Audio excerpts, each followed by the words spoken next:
hopefully from next week, we're in a brand new space. And as I hear the volume coming up, that means we are live. Julia Parnell, director, producer, all around good person. Hi, you don't welcome. even know me yet, so you don't know if I'm a good person. I read a lot about you, actually, so I feel like I know you. Hi, thanks for coming. My pleasure. I'm honoured to be here. The Chills. You are in Dunedin because there is a doco that got released last night. New Zealand Music Month officially now. The Chills. It's officially called The Triumph and Tragedy of Martin Phillipps. And that's why we're chatting. Yes. As we often do here in the Department of Conversation, I want to talk. I watched it yesterday. I was lucky enough to get in a screener and had a good look at it. Incredibly emotional ride. In fact, me and Jace were joking about this. You know, the Avengers came out last week and the directors are saying, keep all the spoilers for a week. Don't tell anybody what the secrets are. And I'm like, obviously it's a film. You want people to go see it. And so, I mean, you can direct the line as to what information we pass out or not. But that opening scene, I was incredibly like, holy shit, am I watching some kind of, not a snuff movie, but, you know, some kind of depressing... Some French art house. Yeah, and obviously it goes on from that opening scene and what Martin's going through. How much is in the public sphere right now? How much can we talk about to do with the doco versus not? Certainly the fact that in the first 5 minutes Martin Phillipps is told he would die in 6 to 8 months if he didn't change his lifestyle. 31% chance he'll be dead in 12 months. That's what I think the doctor said, or the nurse. Yes, the nurse specialist. Yep. The liver specialist nurse. That is really public knowledge, mostly because when we were trying to get the doco up and funded, we ended up doing a Kickstarter campaign. Right. And at that stage, that is what really the story was. That's what we had. That was what was special, or that was the catalyst to actually make the film or to push it into overdrive to get funded. So we did put that out there, and people knew that was what we were facing, and that was the documentary we were trying to make. So when you say put it in there to get into overdraft, are you... Overdrive. I don't overdraft. I don't overdraft. Yeah, I know. You probably did that as well. Yes, I guess, I mean, I'm being blunt here, but are you saying we got to get this done quick because this guy might die? Absolutely. Wow. I mean, that's how he felt as well. Obviously, when we started talking about putting a documentary together, we didn't have that moment. But the moment of going to the doctor's appointment with Martin happened very early in the shoot. So it kind of set the tone, and Martin was forced to have a really big think about his life, and it became a story about a man really confronting his mistakes, trying to put his affairs in order. He started saying things like, now I have to start thinking about my funeral.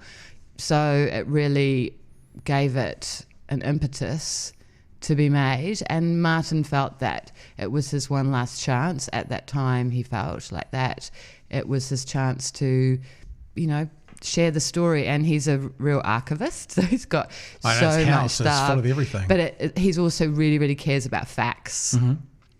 So he felt that this was his chance to be able to present the story, you know, factually correct without somebody else and it being told after his death. Right. So yeah, it just really should have been at the beginning of the film, and that's how it started. As I watched that very first scene of him getting that diagnosis, was that the first time he'd heard it, or was that the first time he'd kind of come to understanding how serious it was? My understanding is that there was plenty of doctor's appointments that he went to where they said, you've got to stop drinking. Right. You know, you're not well at all. Your liver function is really down. But that was the first time that somebody said, you are going to die if you don't change your lifestyle. So it was a next level, and he did not expect that day. It came really out of the blue. When you see him, and I'm embarrassed to say, the Chills art exhibition, that part of the story talks about him going through his, I guess, archival amount of information to put out there.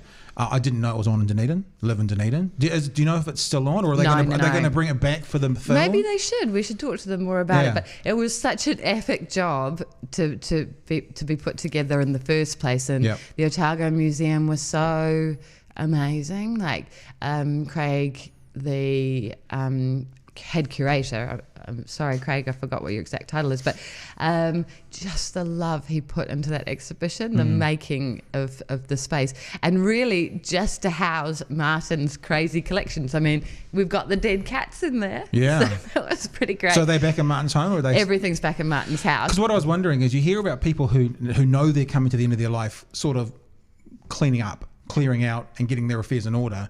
Was him going through all like I'm interested in, did he start to sort his stuff out after those diagnoses, or was he already in the process of doing this exhibition, or was that him going, well, if I'm going to die, I can't leave this quote unquote mess, and I'm not saying it's a mess, it's his collections, but for someone else to sort out? Yes, that you literally took the words right out of his mouth. I can't leave this for other people to sort out. Right. So, but I mean, I came into Martin Phillipps' life, 2.5 years ago, or what, give or take a month. He was definitely already doing a good job of sorting out the archive. Right. With his manager, Scott Muir, they had done a great job of cataloguing the tapes. I mean, he's talked to me about just the boxes and boxes that were just, in his back room for years, untouched, so they had already done a lot of work. But for Martin at that time, it was like, well, how am I going to just make this easier? I mean, I don't know that became the story for the next 2 years, because a lot of things happened after that, but it certainly became the device to tell the story. Right. Of the Chills. So while he might not have actually got rid of that much stuff, or actually collected more DVDs than he had, actually I sometimes feel like I go into the house now and there's even less room on the floor, but maybe it's more organised. The timeline for it, I know at one stage, and I don't know how much people revealed or not, but he talks about rising again from the dead. It's Easter Monday. Was that 12 months ago or 24 months ago? 24 months ago. Okay, so that was 24 months ago that was happening. That particular scene was, yeah. Okay. I got the sense of foreboding when I started to watch the film. And I don't know why I thought of this, but the documentary on Anthony Weiner called Weiner? Very much so. Yeah. So if people don't know it, Anthony Weiner obviously was a congressman, senator, one of those twos. And he was caught for sending, pictures of his dick to young girls, basically. Got kicked out of office, got kicked out of Parliament, had the big fight back, wanted to come back and get into it again. And during the filming of the documentary, there's some footage of it, I couldn't believe it, but during the making of this documentary, the documentary makers and those around him caught him again sending dick pics to young women. And what the reason I thought of that, I'm like, why do people who it appears are in a bad part of their life, or a downward spiral, or it's like, why are these people airing these dirty laundry, so to speak? And for Martin to be at that stage, how do you go in and go, hey, let's open the wound and show everybody the story? I think about that. I was even thinking about that when I was watching the film last night. Yeah.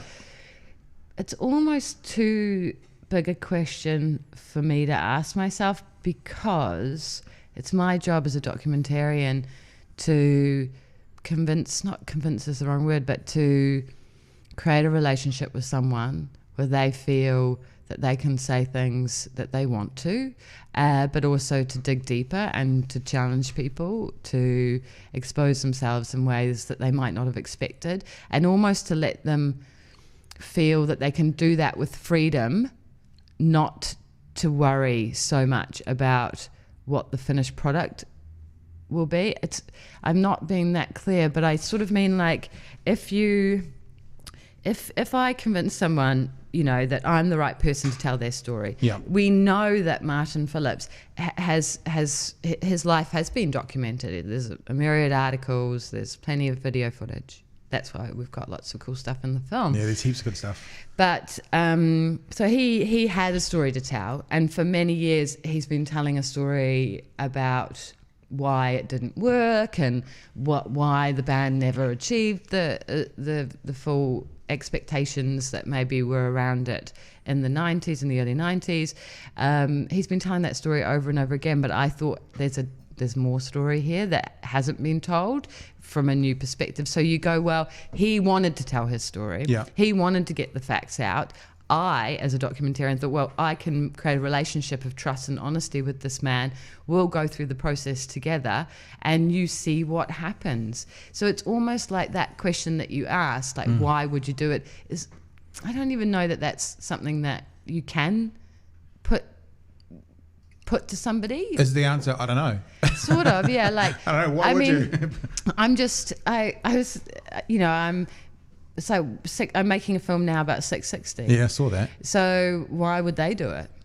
Well, they're riding a crest, though. I mean, like, we had Greg Johnson in a few weeks ago doing this with us, and we were talking about the music industry. You know, his peers are, the Dobbins and the Finns and the Jordan Lux and those guys. Yet, commercially wise, you'd say he hasn't reached the same levels, but they're still his peers. And he talked about 660. It wasn't long after their Western Springs concert, and he goes, these kids are making buy your house money at the moment, and so why wouldn't you want to document that? That makes sense. Whereas you look at Martin, and you kind of think, well, what went wrong? I sort of I do, but you see, the thing is, why would 660 want to bare their souls to me? Like, they're giving me access in a way that they don't have to. They don't have to share the intimacy they're giving me, just like Martin doesn't. But for some reason, they feel they've got something to share with people. And it's not like writing a song, or even, Shane Carter was had the premiere last night, and I was asking him how he's feeling about his book.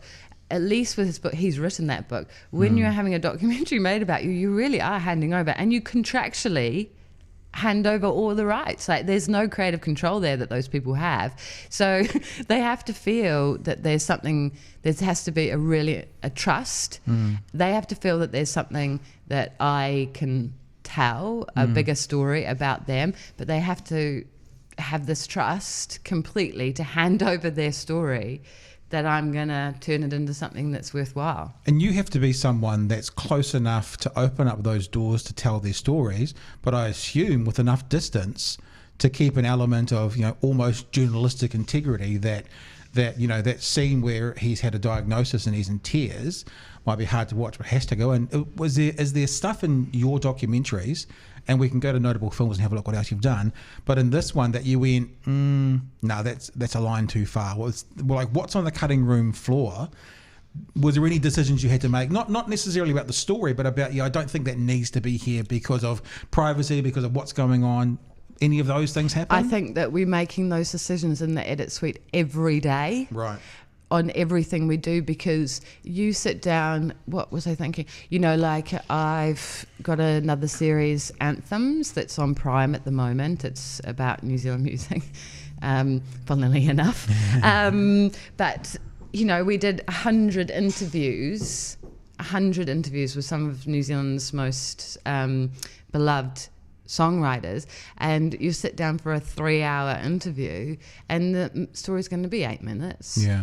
So you make it so it's like you're constantly thinking, how do I drill this down, crystallize this into its most beautiful, simplest, most impactful form, whilst really sometimes putting sentences together that weren't together. So there's a lot of ethics involved with editing and how you put things together. Preaching to the choir here. I've been doing that all week. It's really, I like to think that I'm an ethical person, but you are making decisions. You sort of think, well, but blood on the floor sells, doesn't it? Yeah. So when you get to that situation where you go, this will be a great scene, or this will be a great moment, but my ethics aren't leading me, that happens? Oh, absolutely. I mean, with the chills, I feel, I'm just trying to, and how to contextualize it for someone who hasn't seen it, but, I could have made a film that was a lot harsher on Martin Phillipps. Right.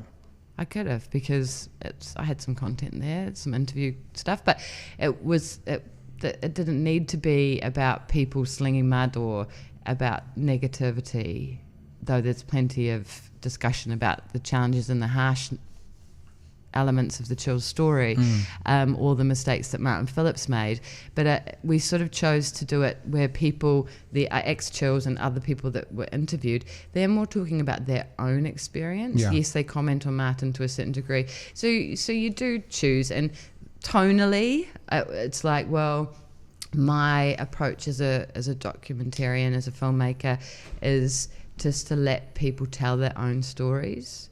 And you take an interview, you listen to it, you think about what they're expressing, you drill that down and you find the right tone. I think it's quite organic. And it's a beautiful art, editing. I love it. It's probably one of my favorite aspects of what I do, making those decisions. And it's sort of like a puzzle, and you can feel when it's working. It's kind of like we're having a conversation now. You want to, how do you keep the integrity of the conversation that you had with that person when you came to interview them? Yeah. So does that sort of make sense? Like you like, I'm not a journalist. I wouldn't even know how to be a journalist. I'm not like an intellectual person at all. I'm an emotional person. I'm a storyteller. I love a yarn. I just put stories. I feel like the edit decisions I make and what goes in and what doesn't go in are quite driven by my gut. I think Jace wants to jump in, but just before you do, Jace, because just based off the back of that, so what you're saying is the same footage with a different director could tell that story, but in a very different way. Absolutely. And to be fair, there's a co-director credit on The Chills, Rob Curry, and he's UK based, and the film started because he made a film which came out of the record company that The Chills were on, Fire Records, and so having his input, and he stayed involved from the UK, contributing and reading my scripts and commenting on the edit. Actually, you know, that made it another film as well, just because of the way he saw it differently to me. I think it's a better film because of that. But yes, but also he wanted to do things that I didn't want to do. If the footage had been completely in his control, it would have been a different film. Jason. Yes, because on that, because I myself am a filmmaker, that's what I do when I'm not making podcasts. So 3 weeks ago, I was on location doing an interview. We had arranged to shoot some B-roll, really, because it was a story about this recovering addict. And we were shooting some B-roll GV footage, cutaways, sort of footage for the Lemon, of a mock sort of therapy session. And the mock therapy session turned into more than a mock therapy session and became actually just another therapy session for them. Wow. And they started sharing things. I wasn't recording audio because it was just B-roll. But it was getting very, for the nature of the story we're doing, the audio wouldn't have been of any consequence anyway. Because it was more of a redemption story and we'd already got some of the other stuff. Anyway, I digress.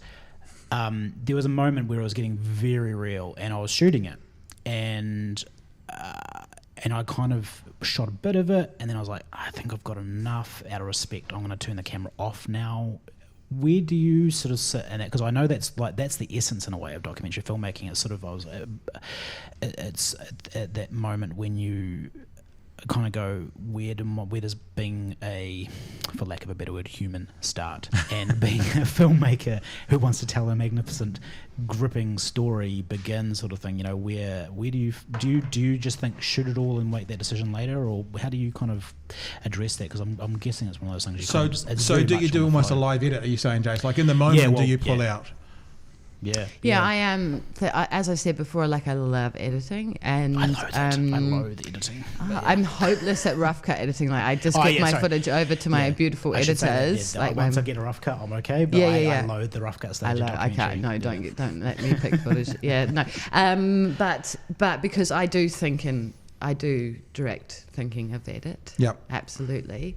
And I just, in the case of Martin, like a lot of the time he wasn't that well. So it was, I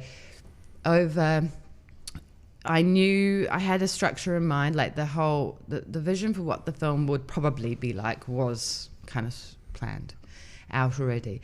And I also knew that as we drilled down and down and down into the historical story, that it would get harder and harder. I mean, right to his years as a drug addict. Mm-hmm.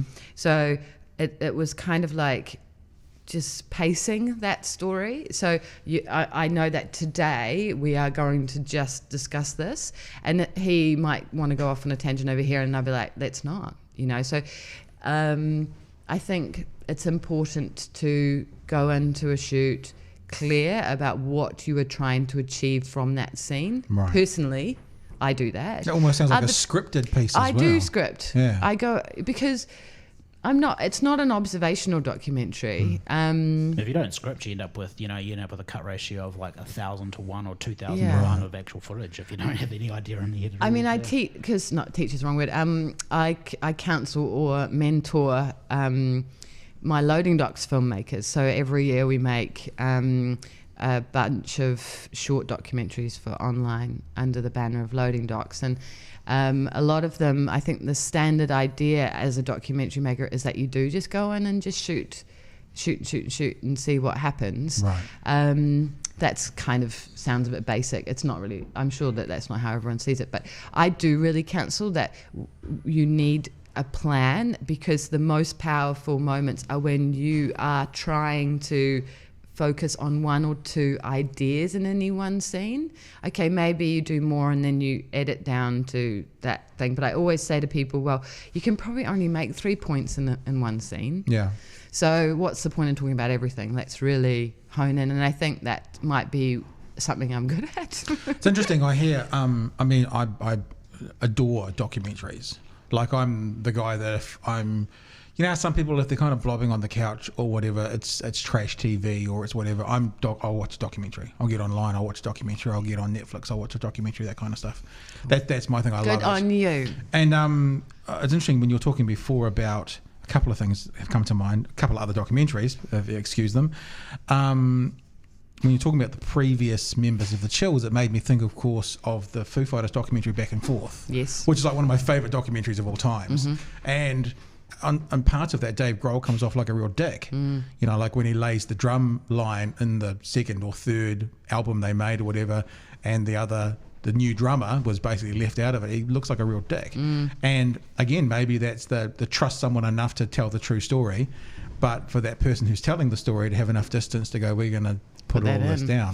Well, I guess Dave Grohl, he didn't think he looked like a dick. He thought this was the truth of the situation. Well, the point he made in that was he was the fifth drummer of Nirvana, but for everyone else, it happened before they got famous. Yeah. Whereas unfortunately for Foo Fighters, it was all happening in front of the camera. Yeah. But the other thing about trusting people, yes, and having them have to trust you and not have the ability to pull what you've got on camera.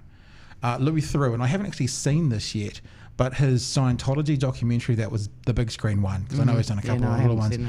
But one of the contributors, one of the guys, for people who don't know, the story is he could get no access to the heads of Scientology, so they basically set up actors to play the parts of the heads of Scientology, and they had top-level Scientologists in there coaching them what they would look like.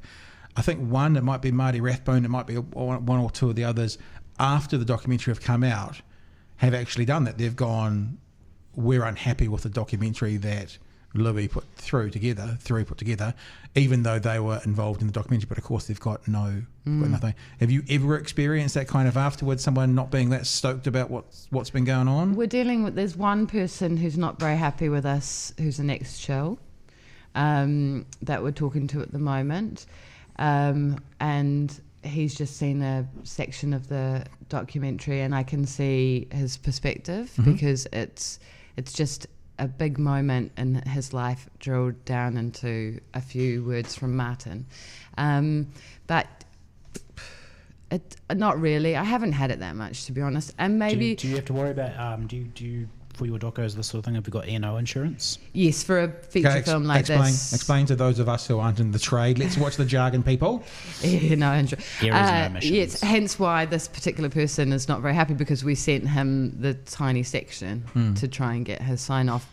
So insurance is to to cover you if you're sued. Right. Errors and omissions. Yeah. Basically you get sued by people. So, and is important. We wouldn't do that for a TV documentary. So you had to. So I would think that, and I think about someone like Sacha Baron Cohen, and they just say permission before, and that's how they're able to do whatever they want to do. Yes. So did you have to get someone to approve footage afterward? You didn't have full permission beforehand, and if he didn't like it, how did you get that? Well, no, but it's about an article that was written by him. And it's a really great article that it's called The Curse of the Chills, and it's covers a big chunk of the Chill story, and part of it when he was a Chill. Hope you but that article is in the public domain. You can clear that separately. That's about wanting him to see it. Like it's. I really do care a lot about how people feel about.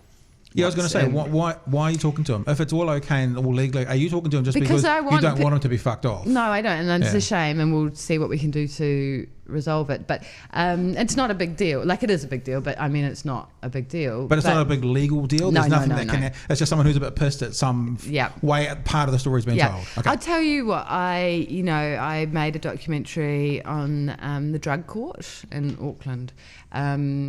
Shot that over a year following a group of participants in the drug court, all men who had chosen to participate or had chosen to do the drug court as opposed to doing jail time.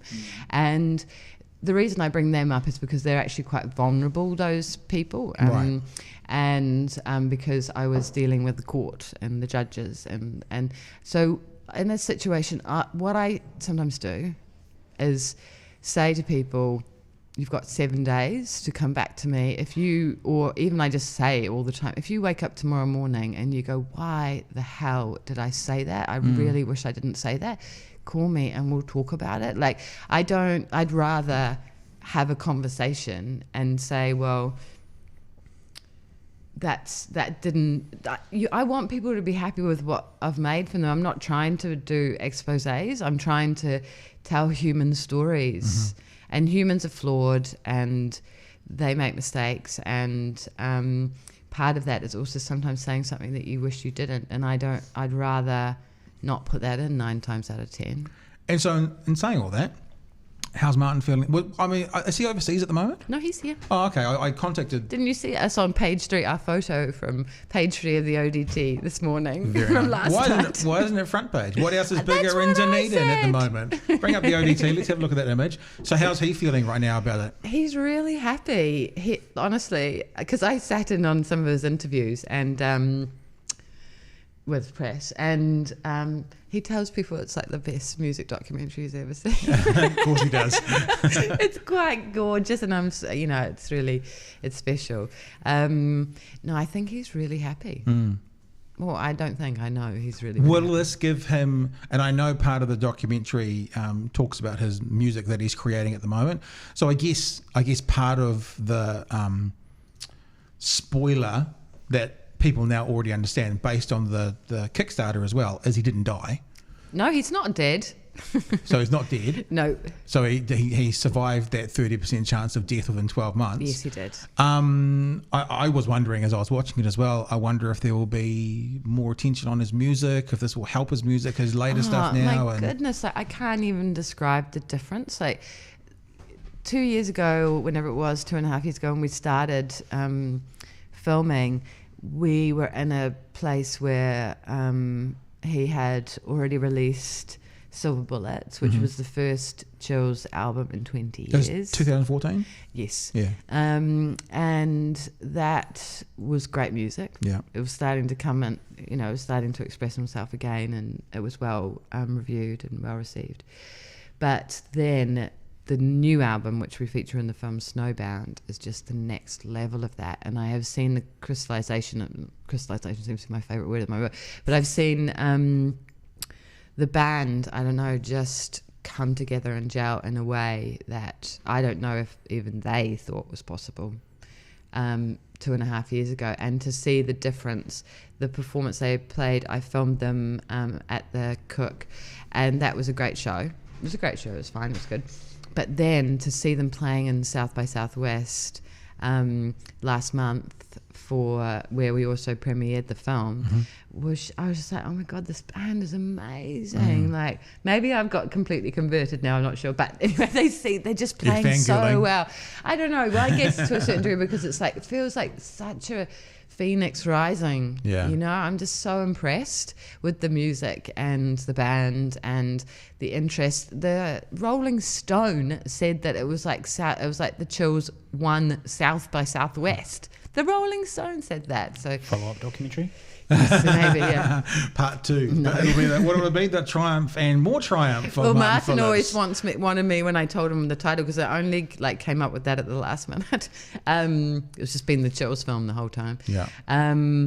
And he said, "Oh, can we swap the triumph and the tragedy? So the tragedy would be first." But he also says, like, without the triumph, there wouldn't be the tragedy, and without the tragedy, there wouldn't be the triumph. Well, more specifically on the documentary, like I am thinking about not giving away stuff, so I'll let you explain what you want to explain. Mm-hmm. But it does seem such a sad story for the majority of the film to me. So if you were going to ask me a question now I'm just a viewer, right? A viewer who loves documentaries, watch them all the time, but it seemed like opportunities lost. It seems like, you know, the exposure, or at least the record deals they got offshore and stuff. You know, this, maybe he couldn't have been a lord because it's not the pop music scene, but, you know, a Crowded House has their big song that played forever offshore and, you know, made them squillions of dollars sort of thing. It just seems to me so much of it is, you know, they just missed that opportunity, and they cocked up their band relationships and just missed that opportunity. And then there's the drugs and alcohol, and then I just wonder, sitting back at his house wherever he is in Dunedin, it looks like it was up above St Clair somewhere from the views, but wherever it is, I just go, there's such a sadness to it, to me. But then the triumphant part, he seems to be doing stuff now that's better than it's ever been, but also commercially doesn't seem to be getting the same success. So is he a true artist and he's just happy that, that he's doing this amazing stuff? Is he regretful that he missed out on, rather than having the little house on the hill, he hasn't got the big mansion on the... You know what I mean? It's like... Do you know what? I just feel like that is a question for Martin Phillipps. Yeah. Well, I have contacted him and he's talking about maybe coming in next week. Yeah, so. he... I just think... I think that it's that he can... For a long time, it was an inability to get the sounds out of his head and into a form that was a song or songs. So I know that there's a lot of satisfaction in what he's doing now. He has got some gear that he can record better. He's got a great band who help him to realise those sounds in his head. And the songs are beautiful and they're touching the right people. And was he ever interested in being a mega superstar? I've never heard him say that that's what he was looking for. I wonder if it's one of those unanswerable questions, like, now that you know what you know, would you go back and do it again? But obviously that means you're not the person you are today. I mean, all that tragedy has made you be the person you are today.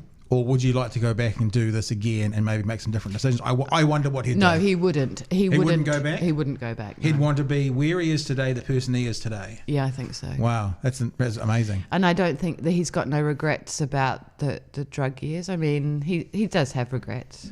He says in the film, I have regrets. But I don't think he would change anything because that was his journey. I have talked to him about this kind of stuff, but it's just hard when you drill it down into. But also, where does the kind of personal relationship with Martin fall away? Those conversations over a coffee with the cameras off, what that are private maybe, and you don't want to share. Do you ever get confused? Do you ever go, hang on, was that a off the record comment or an on the record comment? I think it's all just part of it. Like it's all just informs it. Even like. I haven't said this sort of like even the fact that Martin Phillipps corrects my text messages when I send a typo in my text to him, and he'll like go to great pains to correct my spelling, which is pretty bad. It's just all part of it. Yeah. Now, South by Southwest is a massive festival event in America that does film and music, and digital and gaming, I think. And you guys did pretty well there. Did you get an award? Was there Martin the Chills got an award. Which was? You'd have to look it up for me to remember the actual name of it. But the film was very well received? It was well received. I mean, is fighting the right word? I mean, it's like there are so many things happening. There are so many people there. It's like, it's just overwhelmingly big. And I sort of the key thing I think when it came to the film is that the people who came loved it.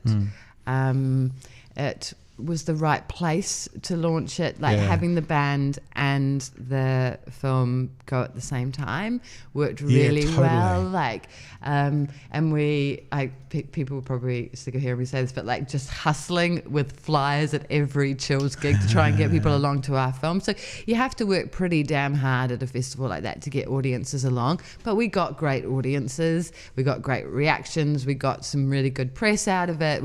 I got my name in the Rolling Stone. Yay, that was cool. You got that film? Have you got that, framed somewhere? No.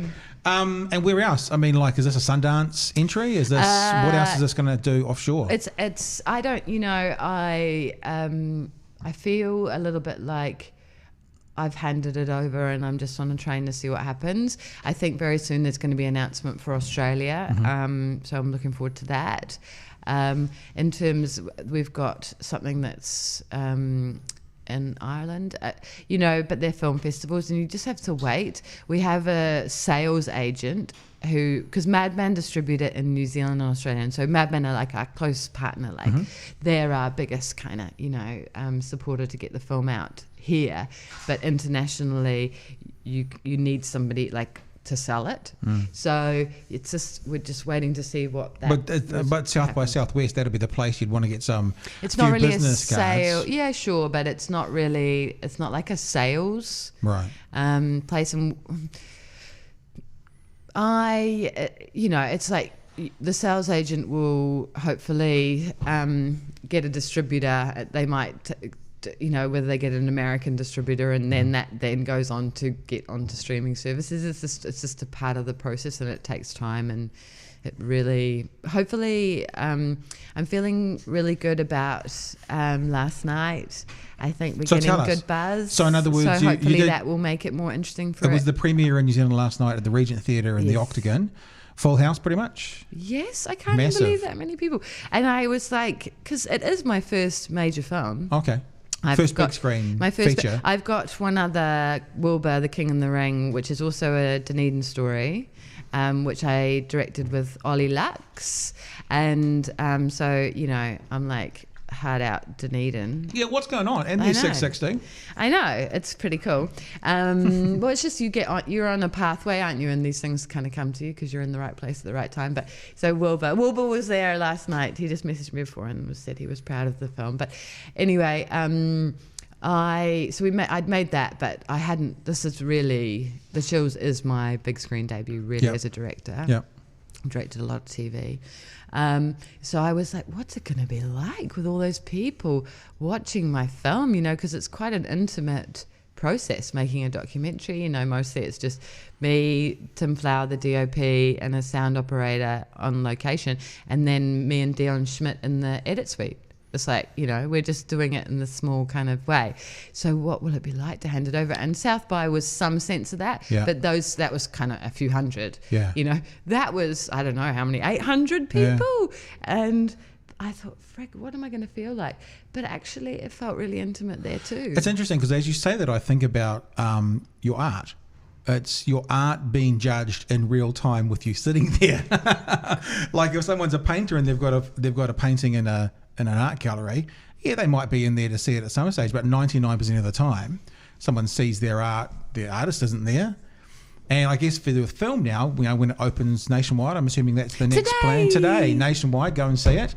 You won't be there, but last night you had people judging your art with you sitting there, and it seems what you're saying is they judged it favourably. Were you watching them or the film? Yeah. No, I was watching the film. No, I was watching the film because I like watching it.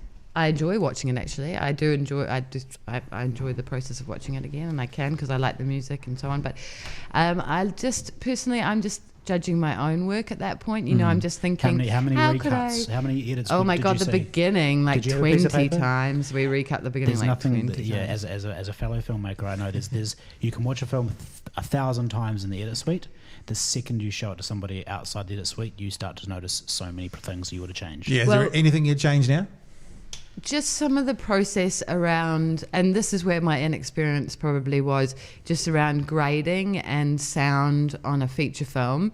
That was a new process for me that I think I I would like to do it a little bit differently next time, just because it was like suddenly I'm in a big room trying to do a grade and a sound mix, and I was talking about the intimacy in the small room, and DOP, Department of Post, are one of our biggest supporters there, an amazing post house in Auckland who have given us beyond.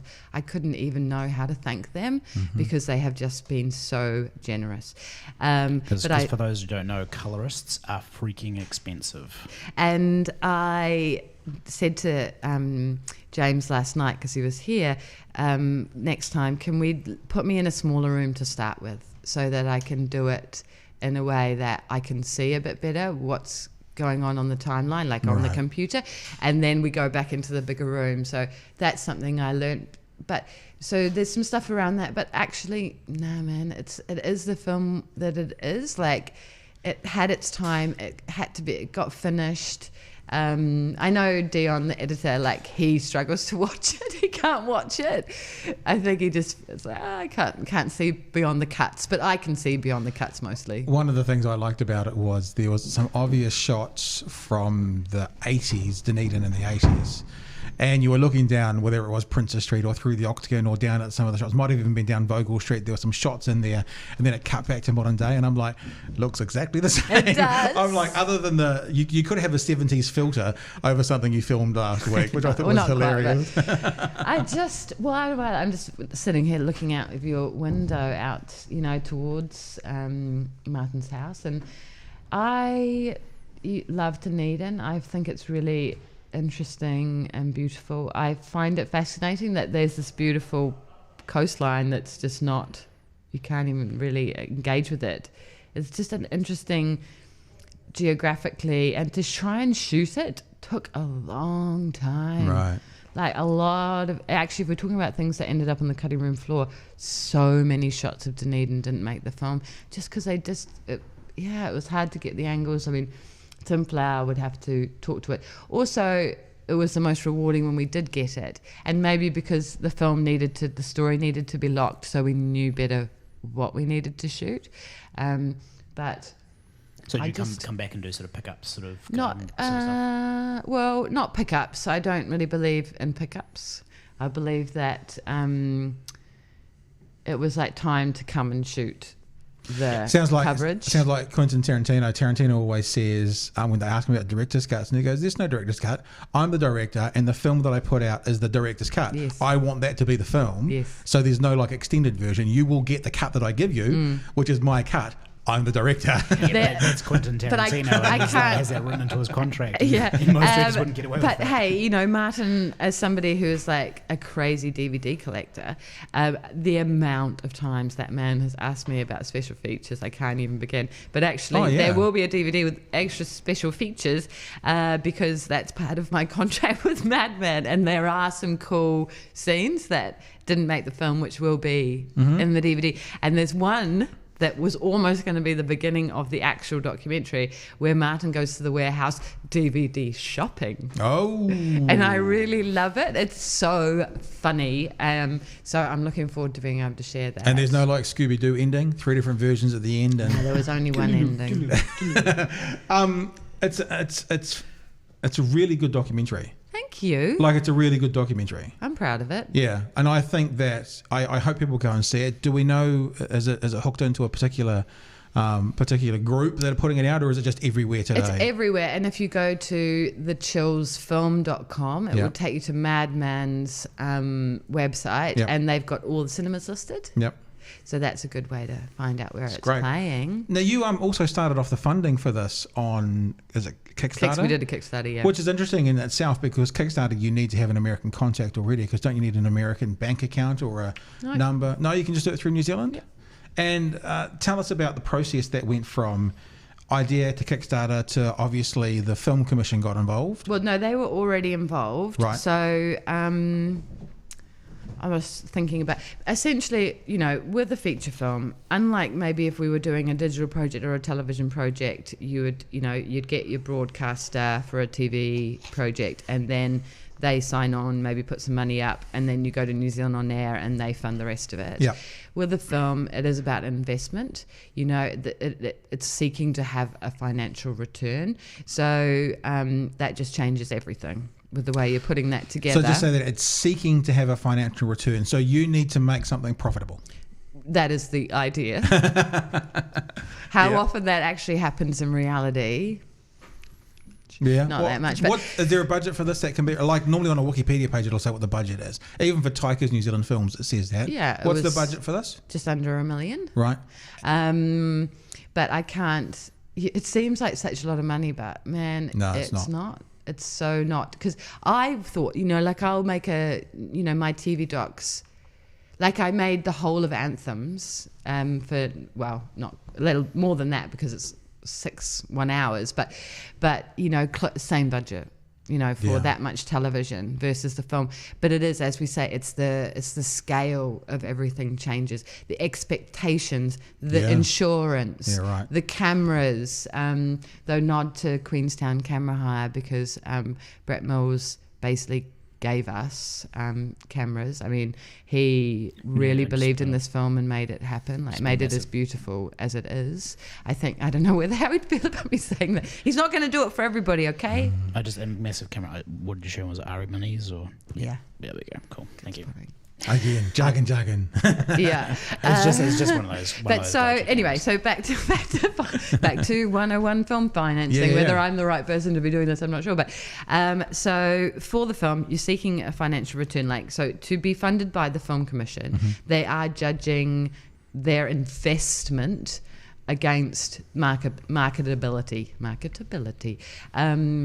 So they felt, obviously we convinced them to a certain degree that there was a market for this film, and internationally as well, because of the Chills international appeal or audience, albeit a niche one, but you can reach them. Okay, so we got the Film Commission. They're on the hook, but they're not fully committed until you've finalised your whole budget. So then you're like, well, where am I going to get the rest of the money from? So then it's, in our case, we have a TV license. So Prime will play it at a later date.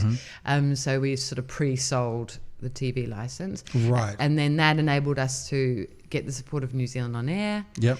And then it still had a hole. So even though obviously you go through, big screen, DVD, small screen, I don't know, maybe the Netflix type thing, and then to Prime TV, you've sold that far out, and that's the way you can access TV money. Yes. Yeah, cool. So that's a good thing and a bad thing, because it's a bit anti-competitive in terms of how you're actually going to make money. Anyway, that's a whole nother complicated thing. But so you're putting it all together in the best way you can. Yep.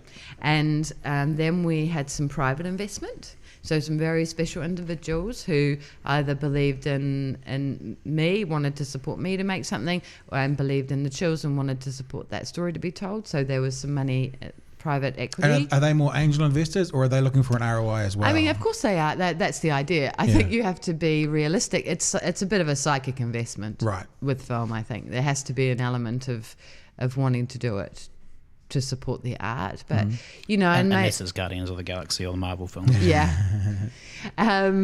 But I want, I'm thinking I want to make a film that's going to be profitable for them. It takes time. As I was saying before, we've got to make sales internationally and so on. And so does that mean literally the New Zealand Film Commission owns a number of points or a certain percentage, and these investors own a certain percentage? Yes, and do you yourself own a certain percentage? Yes. So if it makes $1 billion, you get a cut of that? Yes. Nice. And then you can fund all your future projects. Yeah. What's the chances of that, do you think? Oh, well, better than that, maybe. We'll see. But so then you kind of put all your budget together, and there was still a hole, and we're saying I need this much money to make it. I don't know, and apart from taking out my fees, which I've already cut as far as I possibly can. Yeah. How are we going to get it? Oh, Kickstarter. Yeah. We'll do a crowdfund. Yeah. So that's how that happened, and that was a very long story. Let's bring this up, Jace, because we actually haven't shown any footage yet. Let's show a little bit of this. I'm Julia Parnell. How embarrassing. This was the Kickstarter campaign. And I'd like So has to that got introduce you to our new film, which tells that one girl? of New Zealand music's most powerful stories. in Martin Dunedin? Phillipps Yeah. and his band, The Chills. That's Martin's back garden. Love this song.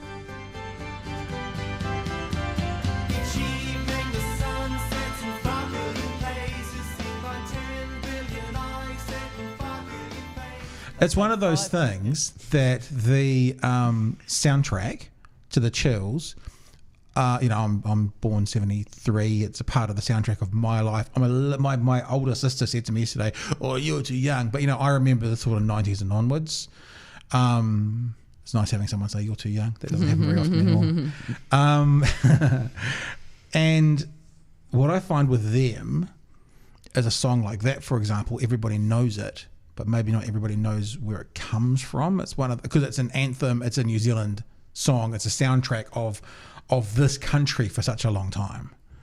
And I think that almost kind of speaks to the importance to the group within New Zealand, that if you know the song and you recognise it as being a part of the anthology of New Zealand, but you're not entirely sure where it's come from, that makes it sort of bigger than I'm a fan of the band. Yeah, totally. I mean, that's what my whole series Anthems is about. Like, what are the ingredients that come together? What's the alchemy that comes together to create an anthem? And I think it's often bigger than the songwriter. Like, the songwriter's not really going to know that's my anthem as opposed to that. Yeah. And it takes... Every song has a different story of how it came to be connected to us in the way that it has, but each one is fascinating. And why do we need music to help define us? Like, I find that fascinating that Something, we do. It gets down deep. Yeah, totally. Now, so you raised about 66 grand, is that what it was? That seems to be quite a small percentage of $1 million bucks. Yeah. So what was that to put you over the top for? What you were just a few couple of short things, on a few things? I think so that's whatever money we needed, because it's like you come to a deal, this is the amount of money I need. The Film Commission and others believe that is the amount of money that minimum you need to be able to pull off a cinematic theatrical release. Yep. So that's agreed. And the only way that the rest of the money will be triggered is if you can reach that full figure. So it was we had to have that money. But also, and I believe this especially for loading docs, because I ask my filmmakers who are doing loading docs to crowdfund every year for their short documentaries, and we're only talking about $2,000 that I ask them to crowdfund. It's about audience engagement, and I don't think it's a bad thing to be trying to connect with your audience from the very beginning. So it's promotion and publicity. Well, it's engagement. Yeah, it's like first followers. Who is going to be my first followers? So all those people that supported our documentary to be made, they cared enough, whether they put $5 or $500. They pushed us along. They became the people who are engaged. We're sending them emails, we're staying in touch with them, maybe not as much as we should have, but they're important people that help drive for me the impetus to kind of get this film out and make it what it deserves to be. Now, you've mentioned loading docs a couple of times, but we haven't actually explained what it is. So just before we do that, so so what was your first run of fans, so to speak, off Kickstarter? How many people did you get supporting you ish? I'm really I can't even, like, couple of hundred, okay. Yeah. So they were like your initial sort of run of get behind us, tell the world. Yeah. And they can say, well, we helped make it. We're part producers in this. And also the other good thing about that kickstarting is it shows that there is a market for the film. Yeah. So it helps your funders and your investors to see that it's now look, I know other filmmakers who would say, Julia, can you stop saying how important crowdfunding is, because it's stressful, it's so much work. It's like every day, and we had Rob Curry in the UK, Gemma Gracewood, who's a New Zealander who was in New York at that time, and us in Auckland. So we had New Zealand, America, and the UK literally going 24/7 with things happening over a month to try and raise that money. Like, the amount that my team, I would say there would be 3 of us in the office. Actually, I was stepped back a little bit from that part of it, but they worked so hard to get that money. It's not easy money. Right. So, you'll be surprised by this because this is like a little time capsule here, but we've been over an hour already. Oh. I know, just like that. And I know you've got a flight to get to, but you've got a little bit of more time. I think it's important that we just identify a few things that we've said, Yes. that people understand what they are. Because the other thing is, hopefully, we put this out there. This is video footage and audio for people to listen to and watch. There'll be people sitting out there going, how do I do what Julia's doing? So tell us about Loading Docs. What's that? So Loading Docs is a platform to foster and support documentary in the documentary community. So Anna Jackson and I started it in 2014. We're into our 6th year. Up to now, we've been making 3-minute documentaries, 10 a year, but I've broadened that out for 2019, so we'll be making docs up to 8 minutes this year because it's time. I think the audience, when we started, weren't used to watching so many short content, short videos online, and in the 5 years that we've been doing it, I think a lot has changed and people have got more interest in just sitting down and watching docs in this kind of format.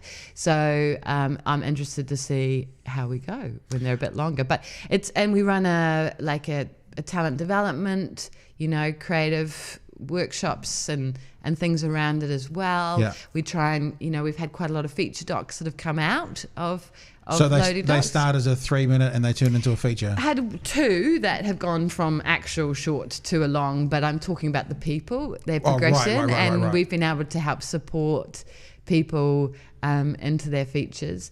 So I love Loading. I'm so proud of Loading Docs. I really, it's quite fun being just the executive producer as well, and just supporting and giving feedback and not actually having to make it. I'm reminded of a short documentary that I've watched on YouTube, and I want to find it to see if you've seen it because I love it. Jace is going to YouTube for me. That's what he does. What is it? Jace, look up soft drink store documentary. Oh, I haven't seen. There's it's like I always refer to this when I share it occasionally as the best 12-minute documentary on the internet. We'll see if we can find it. Okay, I'll watch it. I'll be the judge. Americans call it what do Americans? That might be it right there. Obsessive soda pop. Just put on that. Is it about 12 minutes? Or maybe it's not that one. It's had 1.5 million views. There is. I feel like it might be a music video or something. I'm not sure. No, this is probably it. So what this guy does, I think him and his wife, is they have a store in Los Angeles and all they sell is soft drink. But what they do is they go all over the world and they find soft drinks from all over the world, and that's all they do. I want to go to this place. I know. I do quite like a good soft drink. Amazing. In fact, Martin Phillipps likes a good soft drink. Well, he has to now, doesn't he? Wonder what Kiwi ones they've got 6 Barrel or I don't know. Or Foxton Fizz. Foxton Fizz.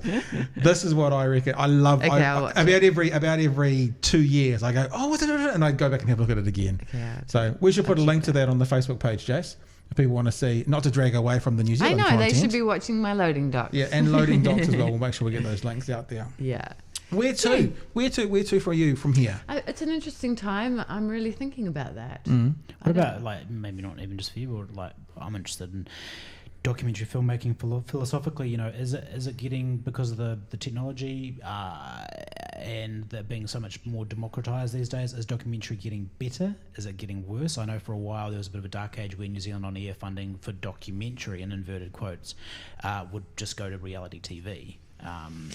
Is New Zealand in the world, but no, it's not entirely true. But is there more appetite for documentary now, and are there being more documentaries made, or is it actually dwindling? Oh, there is absolutely more documentaries. There must be more of everything to do with technology being made, because everything's so much more accessible. I mean, look at us. We're sitting in a kitchen putting out content on video that 20 years ago you would have need probably $100,000 studio to do. So there must be more of every content, surely. Yeah, and music.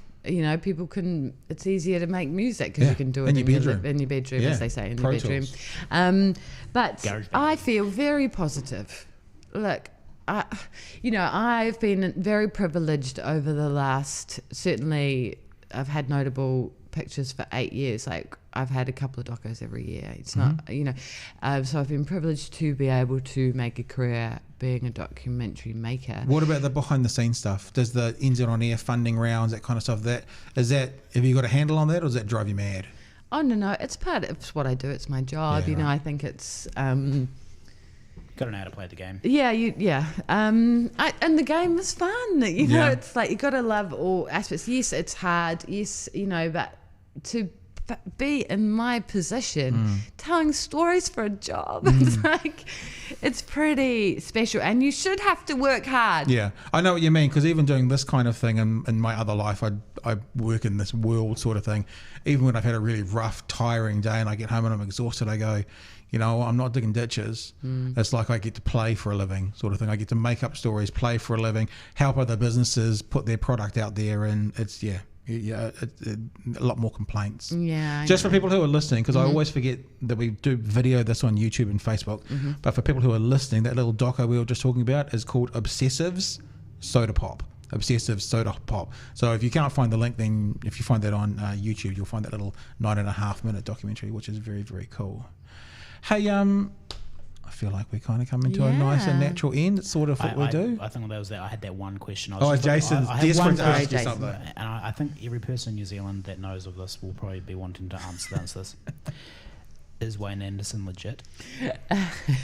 Wayne Anderson is so legit. It's so funny that you brought that up, because I made a few of the guys at the office watch it last Friday night, and I haven't watched it for so many years because I was like, there's just this weird parallel in my life from Wayne, just the characters that I've been filming with. I'm not saying that Wayne Anderson is anything like Martin Phillipps. We just have to find a little bit of Wayne Anderson, so people who don't know what you're talking about.